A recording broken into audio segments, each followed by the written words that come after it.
All right. Is this?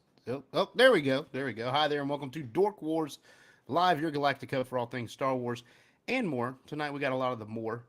Um, Man, I'm looking crazy tonight. Nothing looks real good on my screen, but that's all right. We got some great guests tonight. First off, we have after a long time DJ from the Exit Jesus. What's going on, DJ? Thanks for having me back. It's first time in a long time. Lots of computer and health issues, but I am back and ready to go. Awesome, awesome, and we're glad that you are back because man, it just ain't been the same without you. And I appreciate that. next up, a subculture podcast brother, Marco Mazzola from Entertainment Rants. What's going on, Marco? Not much, sir. How are you? Thanks for having me on the show. Good to be here. Of course. Yeah, it's going okay. I tried to get on to do the show, and Google Chrome just craps out on me, just all the way. So I had to download Firefox, get that all set up. It's been crazy, but here we are. We're all here, and ready to talk some Christmas vacation. But before we do that, we got some nerdy news to talk about. Now hear this. Now hear this! Now hear this. Now you hear this, whoever you are.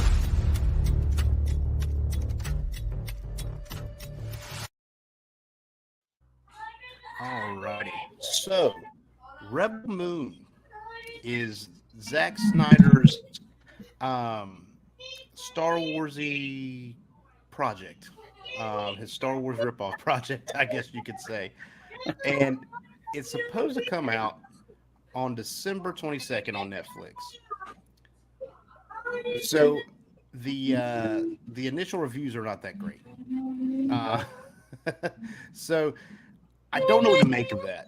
You know, is this Star Wars? Is it's supposed to be like Star Wars? And why do we think it's not doing so well? It's a Zack Snyder thing. Well, for me, and again, I've only seen the trailer. It just looks like that they put every sci-fi type movie into a blender with the lid off, and they scooped up whatever was on the walls and made a movie out of it. There's just so many nods to so many different franchises. I think people are really looking for something new. So it just might be too much of other things. Yeah, I think Zack Snyder is, in some ways, overrated, in my opinion. I know that's heresy to say. He's had some great movies, obviously, but then much like, and I equate him to M. Night Shyamalan, it's kind of the same thing over and over again. Same look and feel, same cinematography. You know, he's got a very distinct style, almost like Michael Bay has to have the orange and the lens flare in every movie. John Woo always had to have the doves going out. It's the same look. It's the same thing over and over again, right? Sucker Punch was the same. And then even the Justice League movie, when he was doing it, it looked just like every one of his other movies. They could all be in the same exact universe. Yeah. So now, like you said, it's just a blender mix of all the stuff done in the same style as Zack Snyder. Is he sort of, one trick pony? Is he just not producing what people want to see anymore? Yeah, that's the thing, man. I don't know. It looks cool on the surface. I'm not saying it looks bad, but like you guys said, it's just a hodgepodge of all the sci-fi stereotypes put into one movie.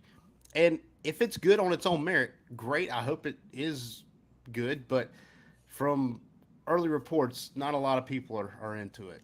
So yeah, that's what I read too. Yeah, and I was looking forward to it too. And I mean, I guess I still am, but kind of taints it just a little bit for me. I would agree. It's tough to read the reviews first, especially for something you're really looking forward to seeing. That's the catch. Should you read the reviews? You should just go in and watch it and make your own opinion before you get swayed one way or the other, and go in with the preconceived, like, oh, this might not be so good, but I'll give it a try anyway.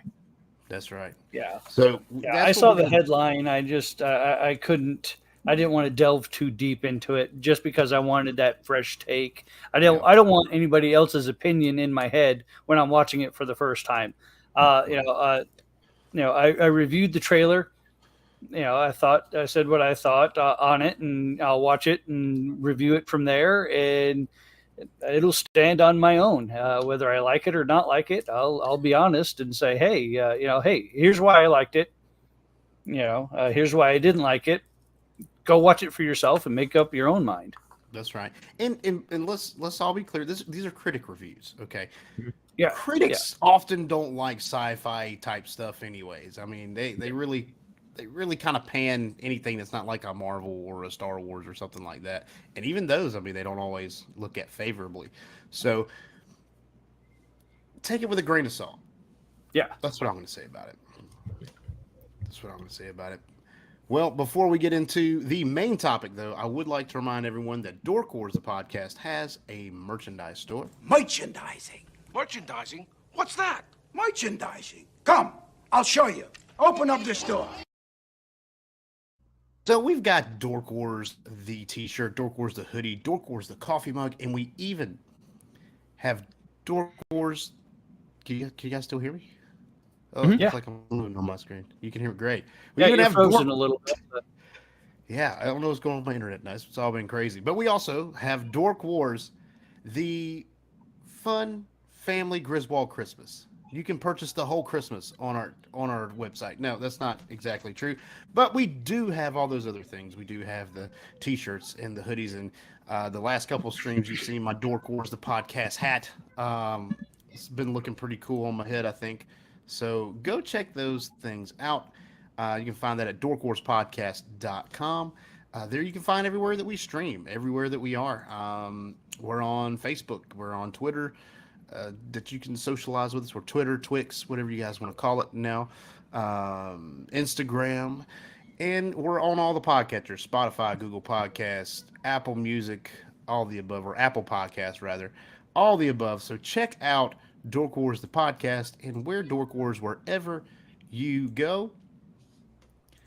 I am happy to have these guys on with me. We'll do this again at the end, but I always like to talk about the folks I have on. Let's start with, let's see whose stuff I have right here in my thing. We have Marco Mazzola from Entertainment Rants. Marco, where can the people find you at? We're all over entertainmentrants.com. Just like yourself, we have all the major platforms for our podcast as well as YouTube. We do have a Twitch channel, which we don't use enough, but we stream to Twitter and Facebook and Instagram and everywhere. So pretty much anywhere you go, just look up Entertainment Rants and you'll find us. Awesome. And where can we find you there, DJ? I am not quite as active as Marco as far the different channels and whatnot, but YouTube's on Thursdays. I usually go live. Hopefully, we'll start to resume that soon now that I got the new computer. And I'm also part of the Red 5 network. You can find us at bio.link/Red5. Twitter at Red4Charlie. If you want to send me a note or a message, go for it. Twix. Use the right terminology. Twix. The left Twix. The left wing. Oh man. But yeah, you mentioned the Red 5 network. Great friends of mine. We were part of Red 5 at one time. We learned a whole lot from a whole lot of great people. Still have some great friends over there. So check out the Red 5 network, of course, and the Exegesis. I've been on the Exegesis before with a DJ, and I've helped him out with a few things on that, and it's a good show. He is fantastic host, as well as Entertainment Rants as well. But one thing that Dork Wars, a podcast, and Entertainment Rants have in common is we are part of the Subculture Podcast Network. This show is part of the Subculture Podcast Network. For pop culture and entertainment podcasts, go to bio.link/subculturepodnetwork. Prepare to be entertained.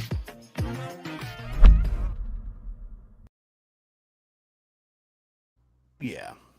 And I just realized for some odd reason that's not the new one. We have a new one with Steve. Steve from Rebel Rock Radio has recently joined the Subculture Podcast Network. We actually ran it last week, so I don't know why it's not here now. So Rebel Rock Radio is supposed to be up there too. They were not. But technical anyways, difficulties are a sign of Rebel Rock Radio. Trust me, I know. Yeah. Yes, DJ is a former host on that show.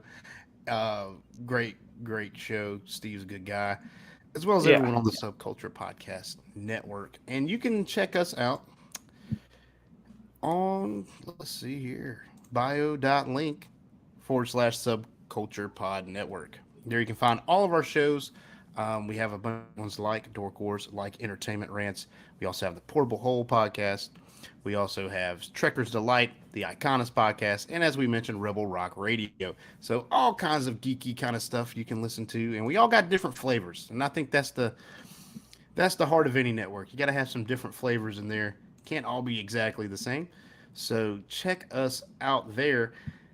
For Dork Wars, a podcast, for Entertainment Rants, for the Exegesis, for the Red 5 Network, for the Subculture Podcast Network. Just like and subscribe and like and subscribe.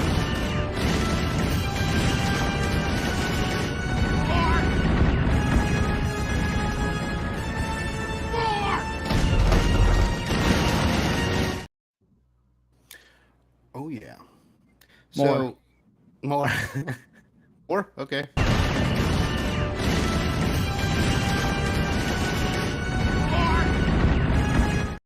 Yeah, don't tempt me. I will do it. Uh-oh. Marco had it. He almost said it. I was at the ready, man. I was at the ready. So tonight, I know we didn't have much news, and we're kind of getting through this, man. I'm telling you, man, the whole technical difficulties, it throws me off. It really does. But that's all right. We still got a good show going. And tonight, we're talking about one of my favorite Christmas movies. Actually, before we get to that, though, what is your guys' favorite Christmas movies? Your favorite Christmas movie? Marco, what is your favorite Christmas movie? Ooh, that's a tough one. We just did, I was telling DJ before the show, we reviewed again the Christmas Carol from the North Shore Music Theater, sort of our end of the year show. So we did that in the last 2 episodes. We talked about Christmas stuff. We did worst Christmas movies, the episode before. So then inherently we just go into our favorites. So that was a tough choice because there's so many good ones, right? Do you choose Christmas Vacation? Do you go Elf? Do you do Scrooge? Do you do one of my favorites is Santa Claus the movie. Okay. With David Huddleston and Jonathan Lithgow and Dudley Moore. Other one. Mm-hmm. Okay. Yeah, no, not the Santa Claus. Not the Santa Claus. Okay. All right. Yeah. No. I got you. It's an 80s movie called Santa Claus the Movie. Yes, where, Dudley Moore leaves Santa's workshop to go work with Jonathan Lithgow to get basically get back in Santa's good graces. And it's divided between my wife and I. She hates it because there's a homeless kid in it, and she's a social worker. So it just brings too many emotions for her. She's like, I can't. But me, I love it. I've watched it since I was a little kid. So it's one of those magical Christmas movies, and it's actually produced by the Salkinds, who did the Superman with Christopher Reeves. Mm-hmm. It was one of their movies. So it's a pretty magical one. That, and of course, A Christmas Story. Not much of their sequels. Obviously, the original sequel was horrible. Even the new one, which was okay, but wasn't as great as I wanted it to be. But I kind of knew that wasn't going to happen. How do you don't have the dad, the original mom, Melinda Dillon, wasn't able to do it, even though she's alive. She's too old. She just said, I can't handle the production schedule. So, it was tough to watch the second one. But Christmas Vacation is definitely up there. I think that's probably on my top 3. Nice. And I can't even. My wife and I start in November. We start watching Christmas movies, and I'm probably at 6 already for this movie this season. We've already watched it 6 times already. And one of our newest favorite is Spirited, with Will Ferrell and Ryan Reynolds, the Apple movie, the Apple TV movie. Yeah, that is just it's comedy. It's a musical. If you haven't seen it, if you have Apple TV, watch Spirited. It's a take on Scrooge, I should say, or Christmas Carol, and it is wildly funny. All right, we'll definitely check that out. DJ, your favorite Christmas movie, if you can pin one down. It's hard. I mean, mine kind of rotate, but there's 3 that I will die on that will the ultimate Christmas movies. Christmas Vacation is in there. White Christmas with Bing Crosby. So many childhood memories of watching that with my Nana. That was one of her favorite movies. And Die Hard. Die Hard, yeah, of course. All right, I'm out. Die Hard. Die Hard's definitely a Christmas movie. So, and I argue with my wife about it all the time. Unfortunately, it's not streaming anywhere. You have to actually buy it, but yeah. So, it's all right. Well, I'll tell you, this is my favorite Christmas movie. It's Christmas Vacation, bar none. My favorite Christmas movie. Playing for second is probably A Christmas Story, Elf. Four Christmases. Oh my God, I love Four Christmases. That's like one of the most quotable movies ever. So those are my top. But tonight we are talking about Christmas Vacation. Punch it. Punch it.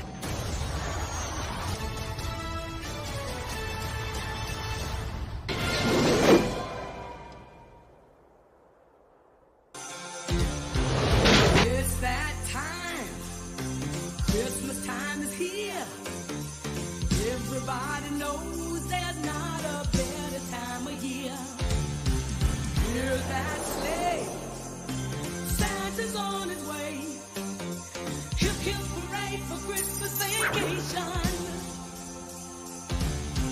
Got a ton of stuff to do. Oh yeah. So, for Christmas Vacation, what are your favorite characters? Who is your favorite character in Christmas Vacation? DJ, let's start with you, man. Who is your favorite character? Ooh, man, that's tough. All of them. It's such a great cast that it's hard to narrow it down. Just for Best four. I'll give you four, man. no, well, I mean, just for this movie, Cousin Eddie, I would have to say would be just because you've seen some of the other characters in other vacation movies. Yeah, we saw Cousin Eddie in Vegas Vacation, but it still wasn't near the same. So out of this movie, Cousin Eddie is probably my favorite. It was our first introduction to him. Absolutely amazing. Randy Quaid did an amazing job. Yeah.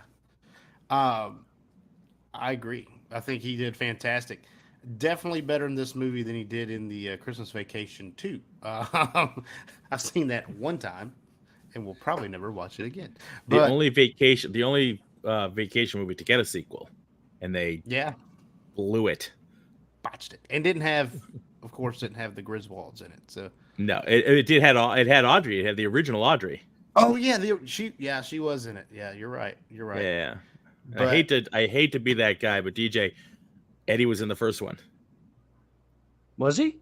Yeah, that's where that's where they pick up their aunt. They pick up the aunt and the dog. Oh, yeah, he was. Okay. Real tomato ketchup, Eddie? Nothing but the best. Yeah. I don't know why they call it hamburger helper. It does divine all by itself. You're right. I don't know why I missed that. Yeah. All right. I am corrected. All right. But yeah.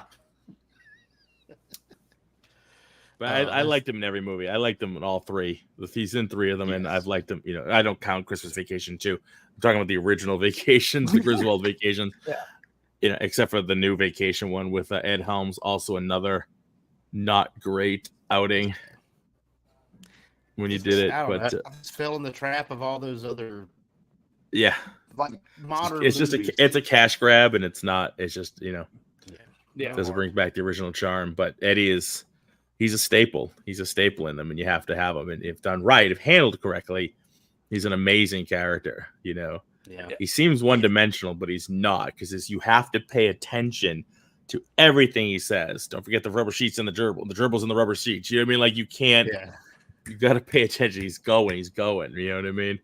He's just doing little things when they're shopping in the grocery store, and He's putting the pounds of the bags of dog food, and then Clark puts one light bulb box and he slams another bag of dog food right on it. Like, if you're not paying attention, you're gonna miss it. He moves so quick. Yeah, and I think this is the most screen time he gets in any vacation movie, other than Christmas Vacation 2. Let's just pretend that didn't exist. We're not even counting. Yeah, that's what I've been doing. Yeah, he's maybe in it for 8 to 10 minutes in the first vacation.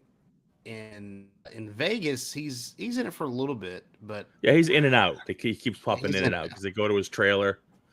Roundup time, and he throws the snakes down for the babysitter. Yeah, he pops in and out. He keeps meeting him at the casinos. Yeah, but I think this is the most screen time we get with Eddie, and he is just hilarious. He's definitely my favorite character. Gosh, when he comes on the screen, it's it. The whole movie just starts. Yeah. Well, I say that, but Clark. Oh man, something about Clark. Just the guy just trying to do a good thing and gets stopped at every point.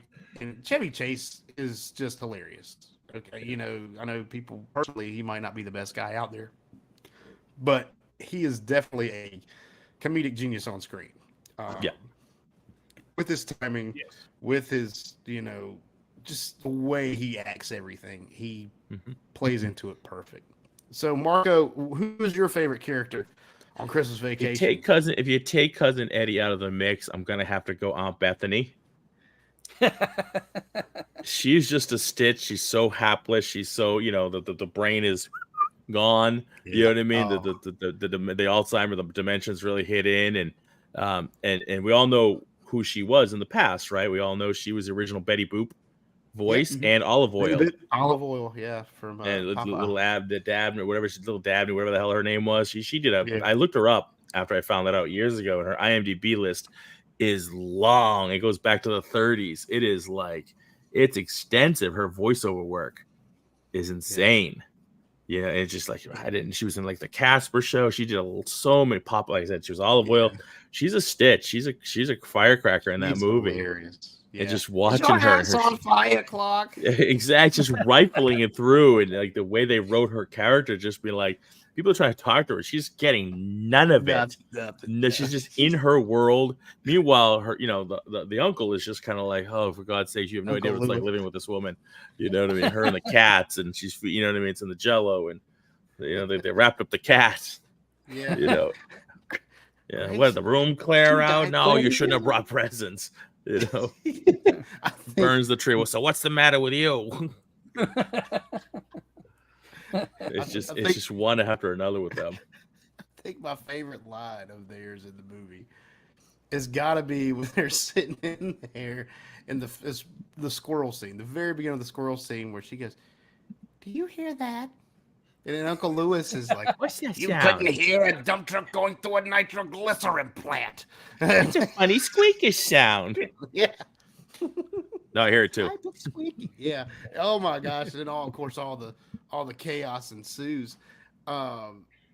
What's funny is the squirrel scene, believe it or not, was supposed to have a trained squirrel. There's supposed to be a trained squirrel in that scene. And the squirrel died of old age before they were able to before they shot the scene. So they used an untrained squirrel for that scene. Let it run amok and film it. And chaos ensues. Aunt Bethany. That is totally Aunt true. Bethany is the whole reason why, and still to this day, anytime after they play Star Spangled Banner, I say play ball. Yep. Play ball. Play ball. Yeah. Yeah. Every time. I love it. Yeah, and of course, and then at dinner when she, one of my favorite parts too, she says, "Say the blessing." She gets everyone bows her head. I pledge allegiance to the flag. Eddie stands up to salute. Yeah, and Eddie. Clark with hand over. It's so patriotic, man. And that's just them things. All those characters work so well together and play off of each other, and just Grace, he passed away 30 years ago. Yeah. And you feel like you're part of Christmas Vacation. You feel like you're Yeah. Griswold at that point. Yeah. I mean, we all have family like that. I think that's what's Yeah. relatable about this movie. We all have a cousin Eddie somewhere, and we all have Aunt Bethany, and the in-laws you don't necessarily like, or the mom and dad who are overbearing. These people. They're in your life. Yeah. And Those little lights aren't twinkling. Thanks, Art. Thanks for noticing. I know. Thanks for noticing.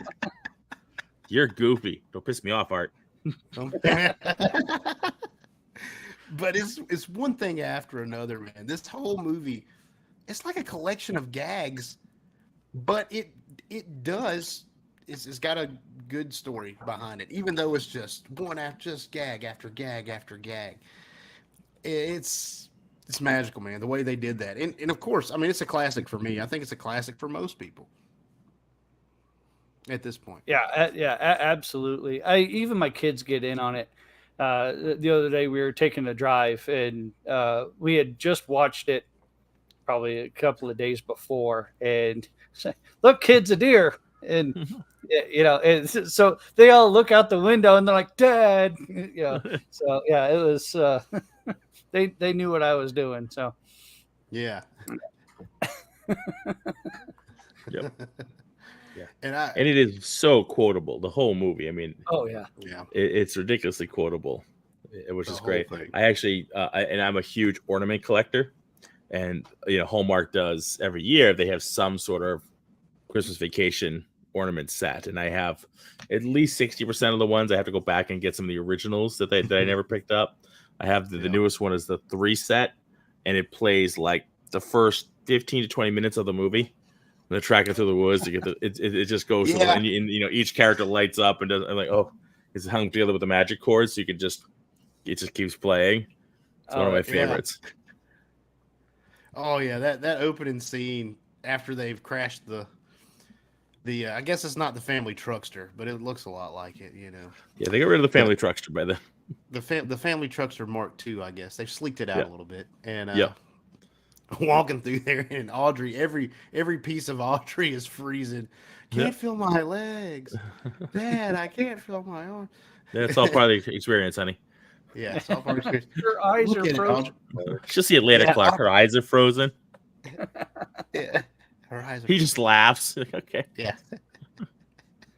Good. He's We're so not coming out apples here to for it. another one of those stupid Christmas ties, are we, Dad? No, I got one of those at home. I got one of those at home. But it seems like it's the first time they've ever embarked on the whole family Christmas thing. So I guess they've been going to the in-laws up till now. I don't know.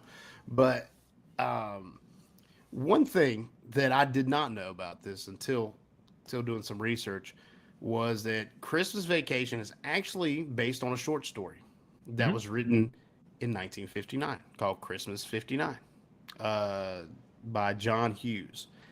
And there are several iconic scenes that are in the movie that are directly pulled from this short story.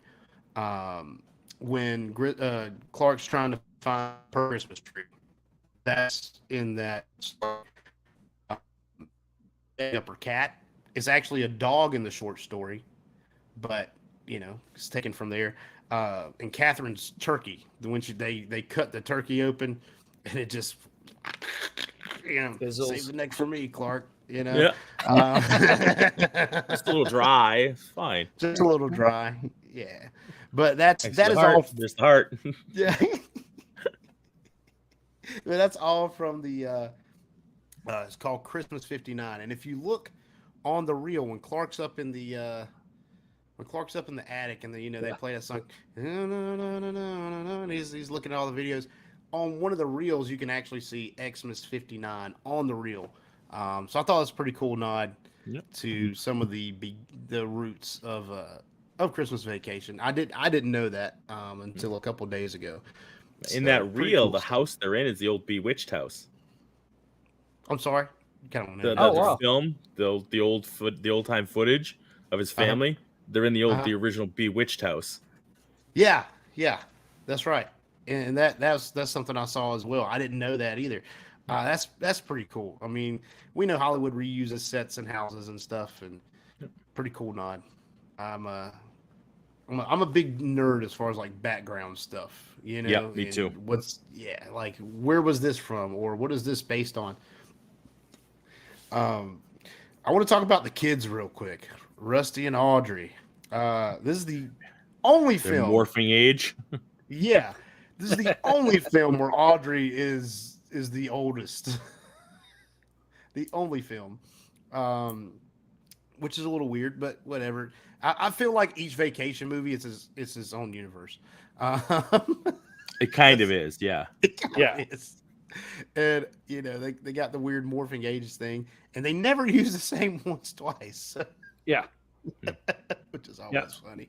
All different. All different. But I think they had a good brother sister kind of act, you know, especially like towards the beginning before all the rest of the family get there. You really get to see their chemistry. And you know he's being weird, and I don't want him sleeping in my room, and you know this, that, and the other. It's Christmas and we're all in misery. That's right. We're all in misery, honey. as she gets a cigarette. Are you I have to smoking? No. I have to sleep with your father. Yeah, it's like, I got to sleep with your father. And it's like I got to. Don't be so dramatic. It's funny. My when we were watching it the other day, my kids were like, that kid looks familiar. Where have we seen him before? And I'm like, well, let's see. One of your favorite shows is Big Bang Theory. No way. Yeah, and so they Young finally Johnny realized. Galecki. Yes, And he was on Roseanne. He's on obviously. Roseanne. Yes. The Connors. Yeah, in the Connors now. as well. Yeah. I think like out of all the kids, those two I think did the most, like went on to do the most. You know what I mean? Anthony Michael Hall, obviously, you know, he was more 80s and 90s, even though he's still around doing stuff. But And he's still doing stuff Johnny today. Galecki is a household name he's now still- because of Big Bang Theory. Julia Lewis has had a major career. Yeah. Some of the other ones, you know, I don't know. Didn't hear much from after that. Yeah, not really. But Ethan But- Embry, who did Vegas Vacation, he's been around. He's done some other stuff. So Rusty and Audrey actually had a reunion on the Connors not too long ago. She played God, what's his name on the Connors? I can't think of it right now. Starts with a D, I think. David? Is it the Yeah, same it's David. character? Yeah, I think okay. it's David. Yeah. Yeah. So it's the same character, but the actress who plays Audrey comes in and plays David's girlfriend. That what's the girl he dated on the show forever? Sarah Gilbert. Yeah. I can't think of the character's name. Gosh, man, I'm all over the place. Darlene. Darlene. So Darlene doesn't care for his new girlfriend. So they're dating on that show, and we're brother and sister in Christmas Vacation, which kind of goes back to Cousin Eddie in the first one when they're talking about how good Cousin Eddie is at kissing his daughter, Which is a running gag throughout the movies. Because 3 times he's tried to kiss Ellen on the mouth. Yeah. 3 different movies. She's always just like, yeah, I don't think so. She gets out of it 3 times. Oh, goodness gracious. But yeah, My dad said, I'm the best. Oh gosh. Yeah, so what are some of your favorite moments? I don't have to ask DJ. He keeps flashing them up there on his. What are some of your favorite moments of the movie? Just favorite moments. Marco, we'll start with you, man. I mean, it is hard to pinpoint it, right? I mean, the shitter's full. Just check our shitters, honey. Like, that's he doesn't know any better. So it is hard. Like, that's a great scene. My wife and I both have the Christmas sweaters, and you know, hers says, "And why is the carpet all wet, Todd?" And mine says, "I don't know, Margot." So we wear those every year. Our ugly Christmas sweaters. You know, so that's a great. We haven't talked about them yet as neighbors. This uber pretentious neighbors next door who are living in hell, living next to Clark. God only knows what they've had to endure over the years with that knucklehead next to them. So their scenes are always great. And the last one, she punches them out. That's one of my favorites. Anytime Eddie's on screen, it's just magic, right? He's like, do you smell that? Yeah, it's fried pussycat. You know, it's just hard. I mean, how do you pinpoint a favorite scene in this movie? Yeah, I can't do it. It's the movie for me. Yeah, the whole It's the movie thing. for me. You can't see a line, can you, Russ? It's tough. See, and that's why I ask you guys questions before I answer them, so I know how to answer. That's a good one. DJ, what is your favorite moment in the movie? What ranks up there? I think it's when they get back with the Christmas tree, and this involves, Margot and Todd. That he comes, it's like look at the size of that tree, and he opens up. Hey, Griswold, where are you going to put a tree that size? And over, I'll show you. Yeah. And he's like, how dare you talk to me? Talking to you. And just the look that he gave her right at that last they look at each other and they just shuffle away. Yeah. Absolutely amazing scene. There's just so many. And something that always brought home for me was the sledding scene. It doesn't really get the credit. And you live in the South, Blake. Marco and I, we know about sledding. Yep. It's just every time I see that, I'm like, man, I remember those days trying to shine it up and get down the hill as fast as you could. And so that's another great scene. Doesn't get enough. I love credit. the fact that they call back to it later when Eddie picks up the disc and it's all burnt out. It's completely charred out of the whole. And he's like, I might be able to use that. That's right. And Eddie in that scene is hilarious. He's like, Clark, ain't nothing between my brain but some. Do you think it matters any? Piece of government. That plate I had over here. Plate I had right here. I don't know. How can I forget? Well, plastic. The DMV, they had to replace it with a plastic one, and it ain't as strong. So, over here it's nothing. But over here, if this side gets dented, my hair just ain't gonna look right. It's not gonna look right. My favorite part is he's like, they had the metal one. Every time Kath would rev up the microwave, I'd piss my pants. I forget where it was for half hour. So. Meanwhile, Clark's just listening to this whole thing, trying to shut the clock. He's like, oh my God. Yeah.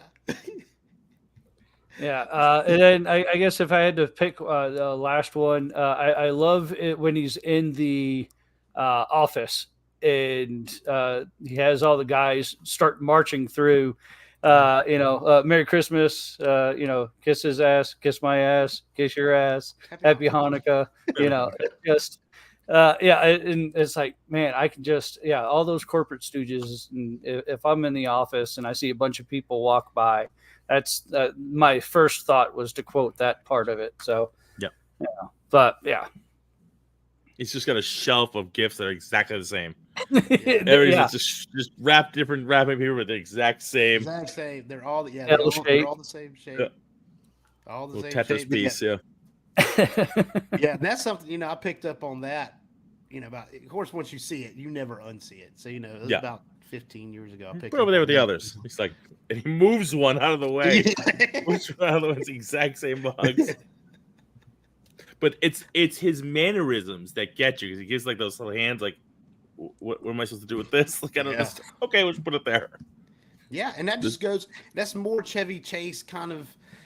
And I think that's something that's lost in like today's movie making, like especially like comedies.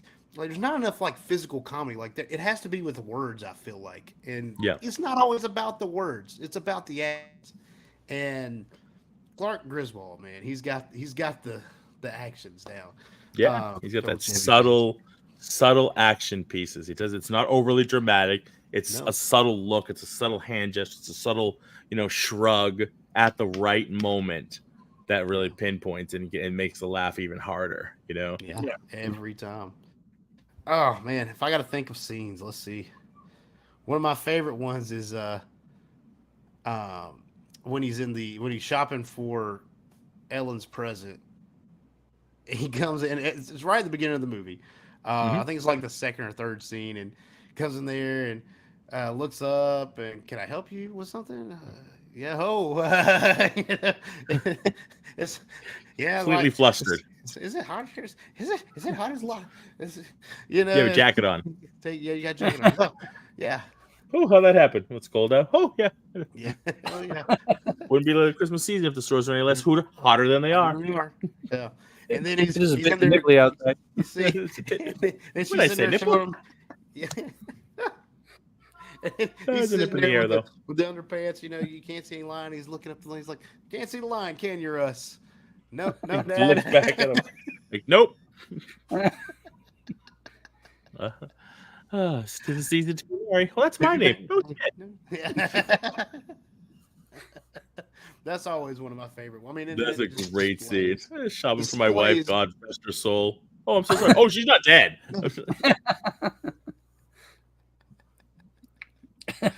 Oh goodness, yeah, that scene, and then of course the Christmas dinner scene gets me every time, man. When they're all around and they're talking about seeing Santa's sleigh. Oh, we saw Santa's sleigh, and they said he was going over wherever he was going over, and Eddie looks over. He's like, "You serious, Clark?" He just You looks. serious, He's like, Clark? can't answer this idiot. Yeah, he's like. Then of course, save the neck for me, Clark, and saying grace and open up the turkey, and just everyone's like, and then at the end, when they're actually, then you see them eat after all the craziness, and you see them eating on the turkey, and they're going throwing, and Ellen's, oh my gosh, Does your cat by any chance eat Jello? And she's just like, ha. And Lewis rolls his eyes. Okay. Oh gosh, and Lewis, he's got to be one of the under. I love Lewis. He's one of my favorites, man. Yeah, he's a great actor. He was on Wings. You ever watch the old show Wings? He played Carlton Blanchard, the lumber, baron. Basically, was like super rich. Yeah, I'm gay. Yeah. He was one of my favorite recurring characters. On that show. He just knows how to play it, man. He's just the annoyed old man. Yep. And don't want to be there, but he don't want to be anywhere. He'd rather be dead. It seems like. Yep. And he's hates everyone and everything because he's in his right mind. Yeah. Yeah, So, he's fine. But he's got a dingbat of a wife. Yeah. He's just mentally he's just gone. He's like, I gotta put up with this until she's gone. Yeah. One of us is gone. Yeah. Yeah. Oh gosh. You almost feel bad for him. But then he lights up. Then he lights up the Christmas tree. It was an ugly tree anyway. we needed a coffin, a tree. It was burnt down. I fixed as best I could. Voila. Well, fix the middle post. I do want to talk about the kind of premise at the end when he opens his Christmas bonus, and it's the Jelly of the Month Club. It's a gift that keeps on giving the whole year. That is Edward.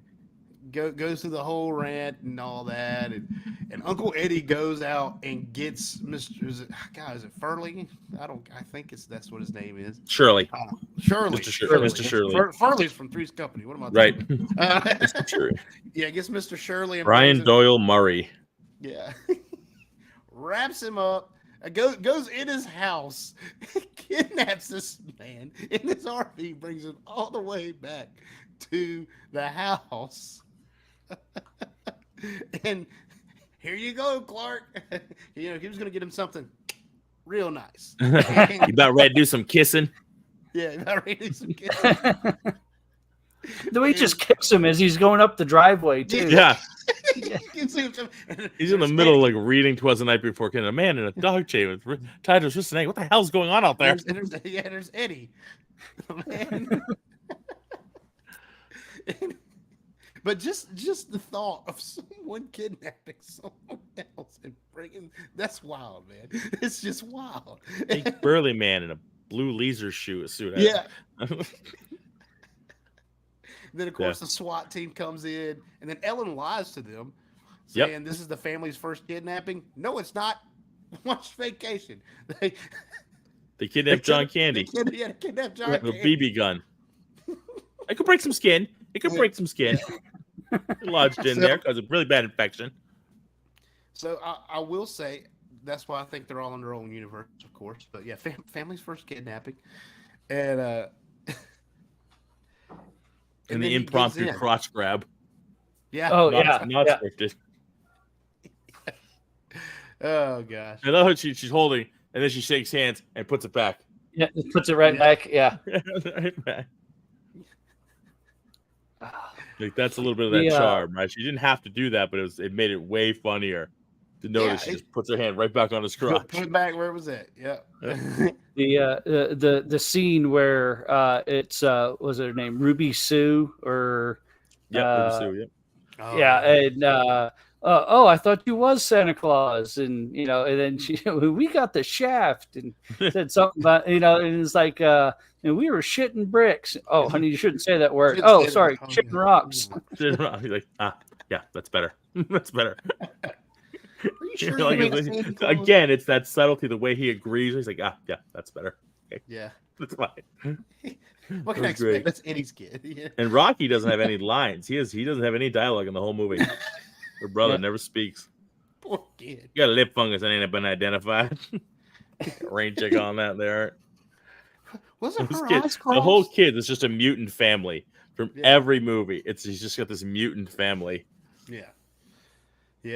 I like the scene where it's like, wouldn't her eyes cross? Well, fall in a well, your eyes go cross, and kick by a mule fixes that. Or I don't know. I don't know. The daughter's in the clinic getting cured off a wild turkey. The son is preparing for his career. College? Carnival. Aha! You must be proud. Oh, yeah.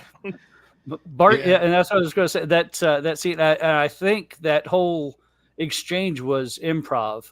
Yeah. And when because he's fixing the things, he's like, barking for the yak woman, ugly as sin, but can sure can't cook or something. Yeah. Hell of a and he drops the thing that he was doing, and just in the background. And if I remember right, that whole exchange was improvised. Yep. It's just. Refill your eggnog. Try out to the middle of nowhere. Leave you for dead. I'm doing just fine, Clark. Yeah. He completely is oblivious to what he just said. Yeah. So I'm going to drive you out to the middle of nowhere to leave you for I'm doing just fine. Yeah. Okay. I wouldn't be more surprised if I woke up in the morning, my head's on the carpet. I'm surprised I am right now.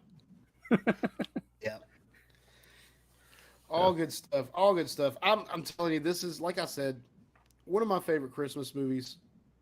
I think one of my favorite parts too is when he finally gets those lights to work. Oh my gosh, he's out there stapling them all day, and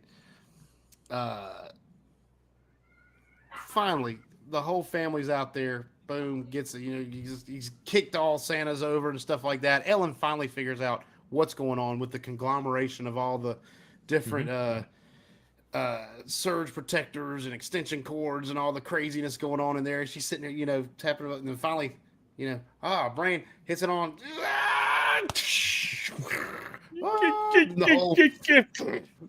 The hallelujah in the background. all the lights go down the rest of the town. They hit the nuclear switch, and oh my gosh, that was a feel good moment. Of course, and everyone's proud, and his dad. I knew you could do it, son. Blah, blah, and Pod takes the digger down the stairs. Yeah, those lights are twinkling. Yeah, I know, Art. Thanks for noticing. But yeah, I just I think it's one of my favorite Christmas movies. It's one of the best ones out there. It's one, like we've said, it's quotable. It's funny. It's got a good story, a good message. We can all relate to that family dynamic that's in there. Yeah. Anyone have any final thoughts on Christmas Vacation before we wrap this I mean, it's thing definitely, up? like you said, it's one of those movies like you get it, right? You want to, dads, you want to make that perfect memory for your child, for your kids, for your family. And it's just one thing after another, things aren't going right. Not to that degree, obviously, in reality, but you're just fighting against the tide to make things special, and things keep battling against you. You know what I mean? So it's just one of those easy stories to relate to. And like I said, everybody's got family members like that. Whether you got a mother-in-law who you might love, but what a silly waste of resources that was. Work really hard, Grandma. So do washing machines. I mean, that would be my parents to someone else. Just that's right. Yeah, it's one of those. I mean, especially around this time of year, you get so overexposed to holiday movies. Netflix, there's like 1,800 different movies, but they're all the same thing. And you start to watch one, and you're like, all right, so yeah, she likes him, and this will never work, but it's Christmas, and so let's go, get married and make gingerbread houses or whatever. And his dad was Santa Claus the whole time. Small town. She's trying to save the family business. He's a tycoon from the big cities and is stuck in a small town. Yeah, so you start watching those, and you're like, oh, I've already seen this, if not this one just like it. And then you come to Christmas Vacation, and anytime you put it on, you sit down and you watch it, and it never gets old. No. It just doesn't. It's classic. It's amazing, absolutely amazing. Yeah, it is. It's from beginning to end. It's strong. Like there isn't really any. We talk about it on my show all the time. Like, there's no filler, there's no fluff, there's no wasted scenes. Like, I could do without that. So that's a useless scene. I don't need that scene, or, I could skip over that. If you don't watch every frame of that, the magic's not there. You got to watch every little bit of it and soak it in. I think we're up to at least 6 times watching it. I agree. I've never thought of it like that, Marco, but you're right. I mean, there is no, like, man, I could really do without that in this movie. Even the Todd and Margot stuff. They're just peripheral characters on the side, neighbors, but you know what I mean? Like, you get a little slice of what it's like living around him. Just being in the vicinity of Clark Griswold. Yeah. You're right. I've never thought of it that way. But yeah, there's so many other movies where you can say, this didn't quite work there, or this is kind of weird, or but no, not with this one. But I echo the sentiment, guys. Like I said, one of my favorites, my favorite Christmas movie. Most of the times when I'm asked, and it's got something for everybody. So that is Christmas Vacation from 3 people who really love this movie. And this is one I don't think you could find someone to like debate on. It was like, is this a good movie? I think everybody. Yeah, I've definitely, like I said at the beginning, I've heard people about other movies that they really care about, but I've never come across someone who does not like this movie. Yeah, 100%. It's like Blake said, it's got a little bit of something for everyone in it. So whether it's kids or teenagers will watch it. Kids watch it just for the slapstick comedy, the sled, him walking across the planks. There's adult humor in every scene. So yeah, it's definitely watchable by everyone. Yeah. I think Blake's froze again. Did we lose Blake again? What happened? Come back to us, Blake. Kick the squirrels, Blake. There. Oh no. The host is gone. It's all right. He's gone now. We can talk about him. So, right? Hey, it's back. He's back. Oh, yeah. All right. Dude, I don't think Firefox likes this. It told me, it said, if this keeps persisting, use Chrome. I'm like, okay. I tried that. I tried. That's my go-to. Did I miss anything good? We were just talking DJ was just talking about you. I don't know. Yeah. He knows that. I mean, I talk about it in public all the time. But awesome movie. Awesome way to spend your holidays. And you gotta tune in. You gotta watch it at least once, if not 15 times. Yeah. So again, before we leave you guys, DJ, tell the folks at home where they can find you. You can find me on The Exegesis. We normally go live on YouTube on Thursdays, 6 p.m. Mountain, 8 p.m. Eastern, 7 p.m. Central. Or you can follow me on Twix, Red 4 Charlie, also part of the Red 5 network, bio.link/Red5. Definitely check out The Exegesis and all those other Red 5 podcast shows or podcast network shows. And Marco, where can we find you? You can find Entertainment Rants at entertainmentrants.com, wherever podcasts are heard. We have a YouTube channel. We generally drop every Tuesday is generally when our episodes drop, whether it be there, on YouTube or on the podcast. We are dark until the beginning of the year. We finished up with our annual A Christmas Carol from the North Shore Music Theater in Beverly, Mass. Review. So we're going to be taking a little break until the beginning of the year. But every Tuesday, me and my fellow ranchers, Bruno and Larry and Mila, are always cutting it up or some variation thereof. We don't always have everybody in the house, but we try. And if we don't, we rag on the people that are missing. And we just have a blast talking. It's a very loose podcast, we don't, other than a few little bits, we don't really follow too much of a standard. It's just literally a discussion. It's just a chat. And usually we're talking over each other or, ripping on each other or just having fun. It's the podcast. That's not a podcast. It's just a bunch of people sitting in a room, yakking about stuff they love to do. And there happen to be some microphones in the room. That's right. And that's how it started. And that's how it continues. And I'll tell you, Entertainment Rants is just that, entertaining rants. I am entertained every time. We rant. We don't always stay on topic, or we do the topic for 30 minutes and then something very different for the next 30. And that's okay. that is your podcast. That's what we do. Definitely check out the Subculture Podcast Network at bio.link/subculture pod network. Beginning of the year, we are pushing this a little.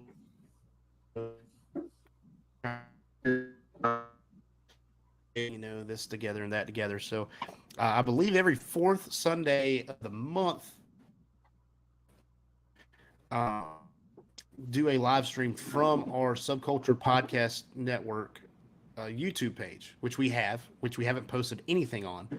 So if you want kind of what's going to come, going over there to Subculture Podcast Network's YouTube and subscribe, there's not much to like, but you can subscribe and hit the notification bell. That way, when we do all get on there and just go crazy. It's going to be a party. But for sure, check out Dork Wars Podcast, Dork Wars the Podcast, dorkwarspodcast.com. That's where you can find everywhere that we are, all the podcatchers, all of our socials. We're on everything, Facebook and the Twix and the Instagrams, and we even got our own little Discord community. It's pretty fun. I'm trying to revamp that too. We need to get back in there and start chatting it up. But definitely check all of this out. Check out everyone. Thank you guys so much for hanging with us. Without you, there's really not much for me to do. This is all just nothing if there's no one listening. So thank you guys so much, and may the Force be with you. Thank you for supporting Dork Wars, the podcast. You can check us out on facebook.com/Dork Wars, the podcast. And if you would like to join in on the discussion or maybe suggest topics for us to discuss, please do so by joining our Discord community or sending us an email at dorkwarspodcast@gmail.com.